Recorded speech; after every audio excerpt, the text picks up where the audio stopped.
మామిడి పళ్ళ రుచులే కాదు, కపిల్ వారి 30 సంవత్సరాల నాణ్యత మరియు నమ్మకం.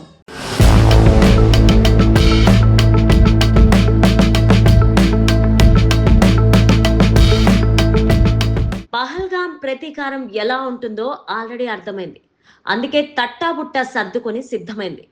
రక్షించాల్సిన సైన్యమే పలాయనంలో ఉందన్న వార్తల నేపథ్యంలో పాక్కి కంటి మీద కునుకు లేకుండా పోతోంది. మరోవైపు భారత యుద్ధ సన్నాహాలకు పాక్ బెదిరిపోతోంది. ముఖ్యంగా అరేబియా సముద్రంలో భారత్ మోహరింపు శత్రుదేశం గుండెల్లో దడ పుట్టిస్తున్నాయి. పాక్ రాడార్ వ్యవస్థను సమర్థవంతంగా ఎదుర్కొనే టెక్నాలజీతో బార్ సైరన్ మోగించబోతోంది భారత్. ఇంతకీ అరేబియా సముద్రం వెంబడి ఇండియా ఎలాంటి వార్ హెడ్లతో సిద్ధమైంది? అరేబియా సముద్రంలో యుద్ధ కెరటాలు ఉవ్వెత్తున ఎగసిపడుతున్నాయి.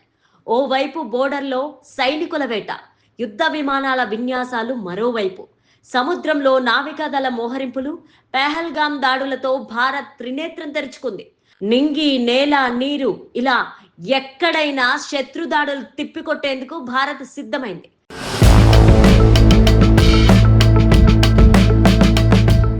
ప్రస్తుతం సముద్రపు మార్గంలో నావికా దళాలు యుద్ధ నౌకలను మోహరించడంతో యుద్ధ వాతావరణం కనిపిస్తోంది.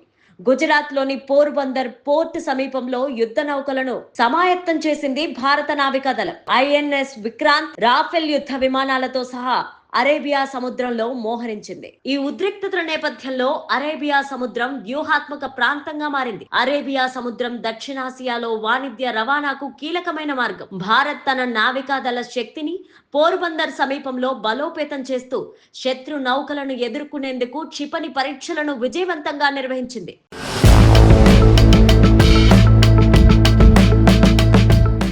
భారత్ తన నావికా దళాన్ని టెక్నాలజీ పరంగా అప్డేట్ చేస్తూ అరేబియా సముద్రంలో ఆధిపత్యం సాధించేందుకు అమ్ముల పొదలో ఉన్న బ్రహ్మాస్త్రాలను సిద్ధంగా ఉంచింది. ఐఎన్ఎస్ విక్రాంత్ వంటి యుద్ధ నౌకలతో సముద్ర జలాల్లో కాపు కాస్తోంది. ఇటు పాకిస్తాన్ కూడా సముద్ర సరిహద్దు కరాచీ సమీపంలో నావికా కార్యకలాపాలను తీవ్రతరం చేసినట్లు వార్తలొస్తున్నాయి. అరేబియా సముద్రంలో వాణిజ్య రవాణాకు కీలకమైన ప్రాంతం కావడంతో ఈ ఉద్రిక్తతలు అంతర్జాతీయ వాణిజ్యం పైన ప్రభావం చూపే అవకాశం ఉంటుంది. భారత్ పాకిస్తాన్ మధ్య సంబంధాలు మరింత క్షీణించే ఈ ప్రాంతంలో ఇతర దేశాలు కూడా తమ నావికా కార్యకలాపాలు పెంచొచ్చు. మరోవైపు భారత సైన్యం పాక్ మిలిటరీ విమానాల లక్ష్యాలను గుర్తించేందుకు వీలు లేకుండా ఎలక్ట్రిక్ వార్ఫేర్ వ్యవస్థలను పశ్చిమ సరిహద్దుల్లో మోహరించింది. ఇవి పాక్ సైన్యం వినియోగించే గ్లోబల్ నావిగేషన్ శాటిలైట్ సిస్టమ్ సంకేతాలను బలంగా అడ్డుకుంటాయి.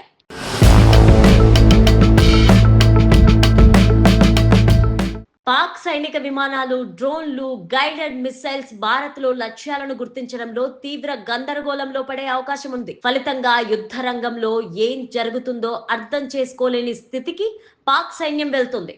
24 సెంటర్ ఫర్ ల్యాండ్ వార్ఫేర్ టీడీస్ లెక్కల ప్రకారం భారత వద్ద ఇలాంటి వ్యవస్థలు దాదాపు 50 వరకు ఉన్నాయి.